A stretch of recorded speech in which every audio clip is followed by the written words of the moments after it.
मंगल मूर्ति राम दुलारे, आन पड़ाब तेरे द्वारे।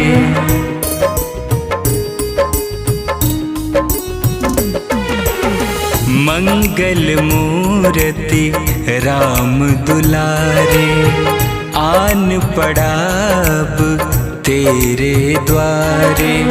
हे बजरंग बली हनुमान, हे महावीर करो कल्याण, हे महावीर करो कल्याण। मंगल मूर्ति राम दुलारे, आन पड़ाब तेरे द्वारे। हे बजरंग बली